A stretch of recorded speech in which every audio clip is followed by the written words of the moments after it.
Dans cette formation, nous allons voir comment créer un modèle de facturation client complètement automatisé avec Excel, à partir du modèle que vous avez sous les yeux et que vous pouvez télécharger en suivant le lien qui est donné dans le descriptif de la vidéo. Le principe est que l'utilisateur, pour facturer un client, saisisse un code article qui va récupérer la désignation et le prix unitaire. L'utilisateur saisit alors la quantité achetée, le montant hors taxe doit se mettre à jour tout seul, le total hors taxe de la facture doit se calculer automatiquement, ainsi que le montant TTC selon la TVA qui est indiqué dans ce même tableau. Pour ce faire, vous remarquez que ce classeur comporte deux feuilles. Dans la seconde feuille, il y a une sorte de référencier qui comporte tous les codes articles du magasin. Alors volontairement, on a réduit le tableau avec, en même temps que le code article, les désignations des articles et les prix unitaires. Alors, avant de faire les calculs, on a besoin d'un peu de contenu pour pouvoir simuler. Donc on va récupérer par copier-coller quelques informations que l'on va placer dans la facture, comme ceci. La seule chose, c'est que lorsqu'on copie et qu'on colle des informations, eh bien on transporte aussi la mise en forme. Ce n'est pas grave. Avec la balise active, on va indiquer à Excel qu'on ne veut que les valeurs. Voilà, on fait la même chose avec les prix unitaires. Alors ici, juste une petite correction, il y a un calcul qui est encore posé, ce n'est pas très grave, voilà. On va récupérer donc les trois premiers prix unitaires par copier, et puis on va les positionner par coller dans les cellules correspondantes. On ne récupère que les valeurs. Voilà. Maintenant que nous avons récupéré quelques données pour pouvoir commencer à poser les calculs de notre facturation, nous allons commencer ces calculs. Préalablement, nous allons indiquer bien sûr des quantités, parce que pour calculer un montant hors taxe par article acheté, il nous faut les quantités, puisque le calcul du montant hors taxe, c'est la multiplication du prix unitaire de l'article par la quantité achetée. Pour poser le calcul sur l'ensemble de la plage de cellules concernées, nous présélectionnons toutes les cellules. Par défaut dans Excel, dans une plage présélectionnée, la première cellule est active. Nous en profitons, nous débutons le calcul par égal, nous cliquons sur la première cellule de prix unitaire que nous multiplions avec l'étoile du pavé numérique par la quantité. Pour répercuter ce calcul sur l'ensemble de la plage présélectionnée, au clavier vous faites CTRL-Entrée. Et vous voyez que, du coup, les montants hors taxe se mettent à jour tout seuls. D'ailleurs, pour bien montrer qu'ils sont tous prévus sur l'ensemble de la colonne, nous allons récupérer une autre référence par copier, comme ceci, juste les valeurs. Nous avons besoin de son prix unitaire, donc nous le copions, et nous le récupérons par coller, juste les valeurs, toujours pareil. Toujours pas de calcul, puisqu'il n'y a pas de quantité, nous indiquons une quantité, le montant hors taxe se met bien à jour automatiquement, c'est parfait. On va maintenant s'occuper de la partie basse de la facture, puisque nous avons besoin d'indiquer quel est le total hors taxe de cette facturation. Donc c'est une somme, la somme des montants hors taxe par article. Nous présélectionnons la cellule du calcul. Au clavier, parmi les innombrables possibilités pour la somme, je vous propose Alt égal, qui déclenche la somme automatique.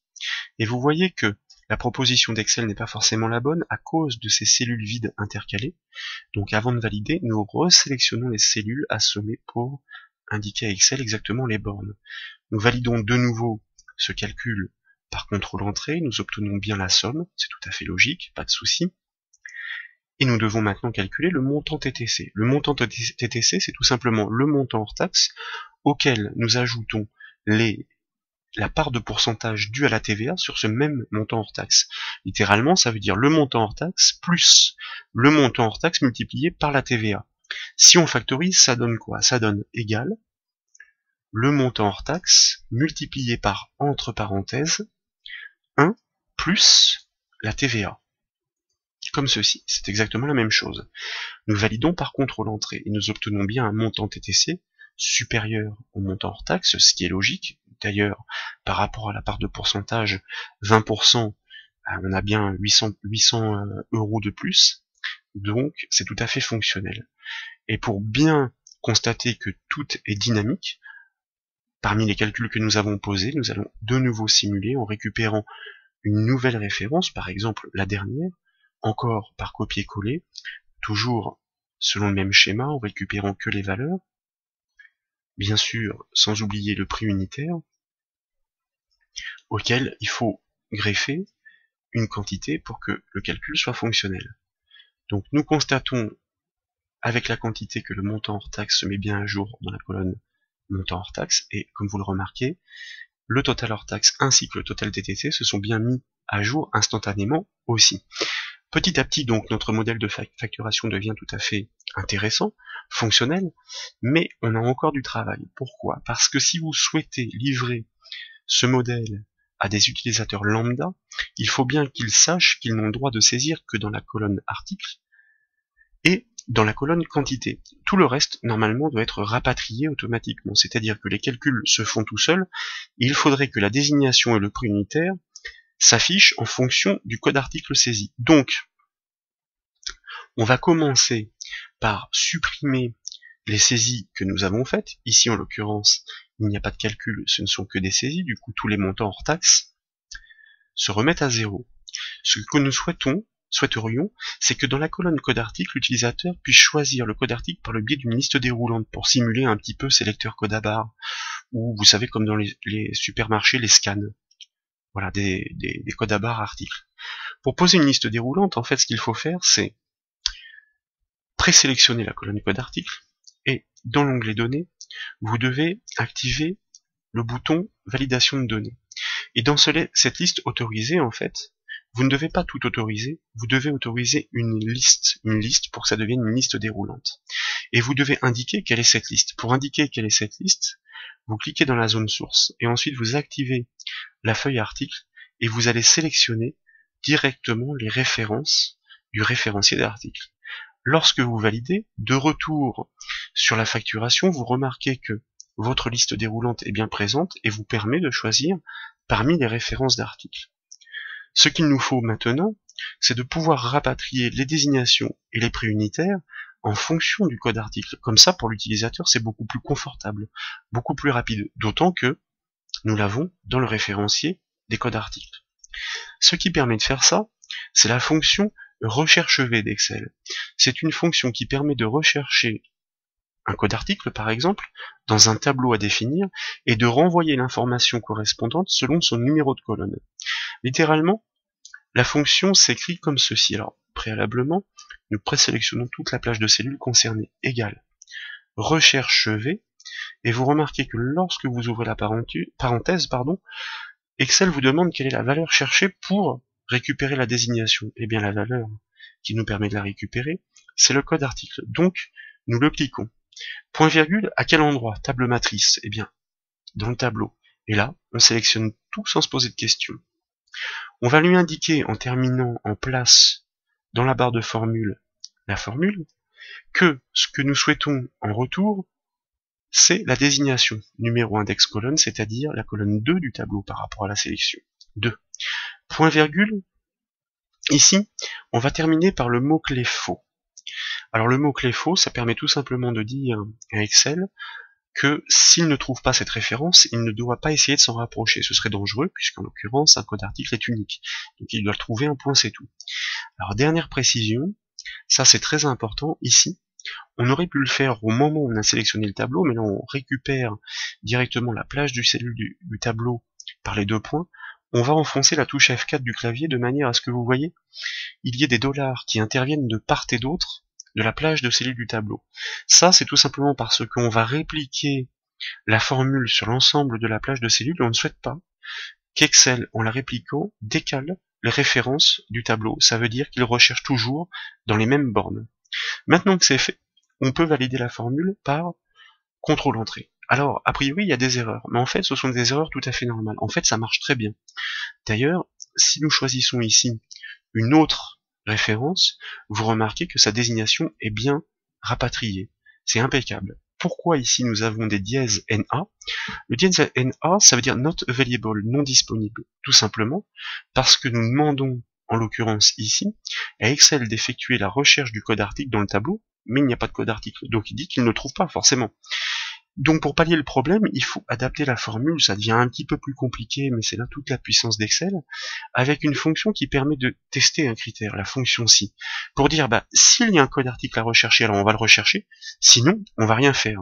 Illustration, pour l'adapter, il suffit, dans la formule, de commencer par la fonction si et de dire voilà, si, entre parenthèses, cette cellule est vide, égale guillemets, guillemets. À ce moment-là, point virgule, nous ne faisons rien, guillemets, guillemets. Sinon, sous-entendu, il y a bien une référence à chercher, nous faisons la recherche V. À l'issue, à la fin de la formule, n'oubliez pas de fermer une deuxième parenthèse, puisque du coup, la fonction si englobe la fonction recherche V. Et nous répliquons ce calcul par contrôle entrée. Et vous remarquez que d'un seul coup, la feuille redevient propre et reste fonctionnelle. Illustration, nous choisissons un article et vous remarquez que, voilà, la désignation est rapatriée. Eh bien, nous n'avons plus qu'à répliquer pour la colonne préunitaire, c'est pratiquement le même calcul. La seule chose qui change, c'est le numéro de colonne de retour, puisque le préunitaire, en l'occurrence, c'est dans la 3e colonne. Pour tout le reste, c'est pareil. Donc, on va copier cette formule, on va présélectionner la plage de cellules des préunitaires, on va rentrer en mode formule, et dans la barre de formule, pour pas prendre de risque, on va la coller comme ceci, en modifiant le numéro de retour de la colonne, c'est le 3, et on va faire CTRL entrée pour la répliquer sur l'ensemble de la colonne. Alors là aussi, première remarque, a priori il y a des erreurs, mais vous allez voir, ce n'est pas grave du tout. Et en tout cas, les préunitaires semblent bien rapatriés. Donc, si on fait un petit essai ici, on prend l'article B009, on récupère bien sa désignation ainsi que son préunitaire. Ça, c'est pas mal du tout. Alors pourquoi ici il n'y a aucun montant hors taxe et ici il y a un message d'erreur? Pas de montant hors taxe puisque le montant hors taxe pour le calcul attend les quantités. Donc on va saisir des quantités. Vous voyez que les montants hors taxe se mettent à jour instantanément.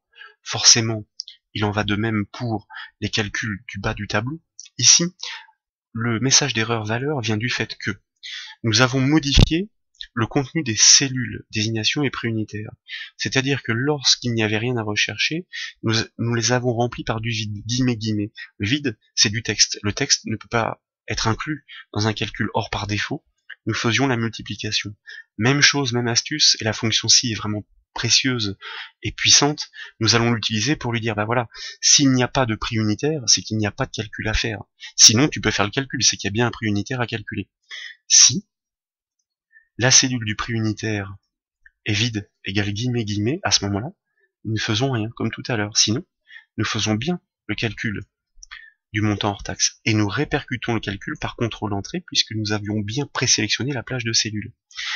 À ce stade, la facturation commence à devenir un modèle professionnel très sérieux, très intéressant, et en plus automatisé. Je choisis de nouveau une référence, comme un scan du code article, je récupère bien sa désignation, son prix unitaire, c'est très confortable. Je saisis la quantité achetée par l'utilisateur, j'ai bien le montant hors taxe en fin de ligne, toutes les données qui se mettent à jour en bas de tableau, donc jusque-là, on peut dire c'est quasi parfait. Mais pour parfaire ce modèle, si de nombreux utilisateurs interviennent sur la feuille facturation, et même si c'est vous qui vous en occupez, il faut un minimum le sécuriser. Ça veut dire que les seuls endroits où l'utilisateur doit pouvoir intervenir, c'est la colonne code article et la colonne quantité. Tout le reste, ce sont des formules. Donc il faut les protéger, parce que si vous tapez dedans par erreur, vous allez les supprimer et casser le modèle. En fait, nous pouvons protéger une feuille Excel. Mais ce que vous allez constater, et c'est une notion un peu intrigante, alors là nous récupérons une feuille vierge, c'est que par défaut, dans Excel, toutes les cellules sont verrouillées. Sauf que cet état ne prend effet que lorsque vous protégez la feuille. Si vous activez d'ailleurs le ruban révision et que vous cliquez sur protéger la feuille, on va faire OK, on reviendra sur quelques petites remarques ensuite. Vous remarquez que quel que soit l'endroit désormais, j'essaie de saisir dans désignation, Excel n'est pas d'accord, dans code article, Excel n'est pas d'accord. Alors là c'est un peu dommage parce qu'en l'occurrence, les endroits où on souhaite que l'utilisateur puisse saisir, c'est le code article et la quantité. Tout le reste doit être protégé. Alors effectivement, là par défaut tout est protégé. Comme je vous le disais, pourquoi? Eh bien parce que par défaut toutes les cellules sont verrouillées. Quand on protège la feuille, toutes les cellules se verrouillent effectivement. Ça veut dire que avant de protéger la feuille, pour que votre modèle soit parfait, il faut déverrouiller les cellules dans lesquelles l'utilisateur aura le droit de continuer de saisir, en l'occurrence, la colonne quantité et la colonne code article, ou l'inverse, dans l'énumération que j'ai faite. on les présélectionne et on va les modifier ce réglage. Ruban accueil, et là vous allez cliquer sur la flèche du bouton format, et tout en bas, vous choisissez format de cellule. Dans la boîte de dialogue, vous activez l'onglet protection, et comme je vous le disais, par défaut, les cellules Excel sont toutes verrouillées. Donc pour ces deux plages de cellules, nous déverrouillons, et nous cliquons sur OK. Nous n'avons pas touché aux autres, ce qui signifie que toutes les cellules qui portent des calculs sont toujours verrouillées. Du coup, maintenant, nous pouvons protéger la feuille. Nous allons voir ce que ça donne. Protéger la feuille. Vous remarquez donc, dans cette boîte de dialogue, que vous pouvez ajouter un mot de passe pour le fournir aux utilisateurs administrateurs de confiance, et qu'il y a même d'autres options que vous pouvez protéger, comme par exemple les formats de cellules, ça veut dire les couleurs, les bordures, etc. On va se cantonner dans notre cas à la saisie, ça ira très bien, pour faire les premiers constats. Je suis dans ma colonne code article, je suis l'utilisateur, je facture à un client. Je choisis un code. Pas de souci, la désignation et le prix unitaire s'importent. Tiens, je vais faire une modification sur la désignation. J'essaie de saisir, non, Excel m'en empêche. C'est parfait. Heureusement, il y a une formule, puisque la désignation est rapatriée du code article par la recherche V. La colonne quantité, c'est normal, je dois pouvoir saisir. Le client en achète 2. Oui, pas de souci, je peux saisir. Donc du coup, le montant hors taxe se calcule tout seul. Tiens, je vais faire une modification dessus. J'essaie de saisir. Ah non, pas possible. Donc c'est parfait, c'est protégé. Et vous voyez que il en va de même pour tous les autres calculs. Donc voilà un modèle qui est vraiment très intéressant, parce que du coup, vous avez conçu un modèle de facturation que vous ne risquez plus d'endommager, sur lequel vous ne risquez plus de supprimer les formules. Seules les colonnes que vous avez prédéfinies sont libres à la saisie. Et si vous voulez vraiment pousser à l'extrême, on va dire pour une exploitation professionnelle ce modèle de facturation, vous devez en créer un modèle, de manière à ce que à chaque nouvelle facturation, vous n'ayez plus qu'à désigner ce modèle pour ouvrir une copie de cette facturation prête à l'emploi. Comment fait-on? Eh bien, maintenant que la feuille est protégée, on va commencer par vider le modèle que nous souhaitons créer de ces saisies. Donc, on va enlever la quantité et on va enlever le code article. Et comme tout le reste se calcule en fonction de ces données, la feuille est vierge. Pour enregistrer le modèle, vous passez par Fichier, puis vous cliquez sur Enregistrer sous, et ensuite sur Parcourir. Et dans la boîte de dialogue qui apparaît, la première chose à faire est de choisir non pas un classeur Excel dans la zone type, mais un modèle Excel. Et vous remarquez que du coup, Excel vous conduit directement dans le dossier de ces modèles personnalisés. Vous allez nommer ce modèle, vous voyez qu'il y en a déjà un, puisqu'on l'a déjà créé. On va lui donner un nom différent. L'intérêt est vraiment de protéger la source. Puis, on valide la création de ce modèle. Dans la foulée, on le ferme. Pourquoi? Parce qu'un modèle doit être ouvert d'une façon très précise. Il faut passer par Fichier, puis Nouveau, et par défaut, dans cet écran, Excel vous propose tous ces modèles selon des thématiques précises. Il y a, en plus de la rubrique proposée, la rubrique personnelle, c'est-à-dire vos modèles. Et vous retrouvez celui que nous venons de créer, sur lequel vous cliquez, pour obtenir une copie tout à fait fonctionnelle de votre facturation qui ne porte plus le même nom. Modèle facturation 1, ça veut dire que vous récupérez tous les attributs du modèle que vous avez créé, mais détachés du modèle. Vous ne risquez pas d'endommager le modèle. Pour preuve qu'il fonctionne parfaitement, vous choisissez une référence, vous tapez une quantité, et tout se met à jour automatiquement. Ce qui vous permet un à un d'archiver les facturations de vos clients et surtout d'éviter de reprendre une ancienne facturation déjà faite pour repartir de ce modèle-là et refaire une autre facturation. Voilà donc pour l'exemple qui permet de créer un modèle de facturation automatisé avec Excel. J'espère que cette vidéo vous a plu. Si c'est le cas, je compte sur vous pour mettre un petit j'aime, ce serait très sympa de votre part.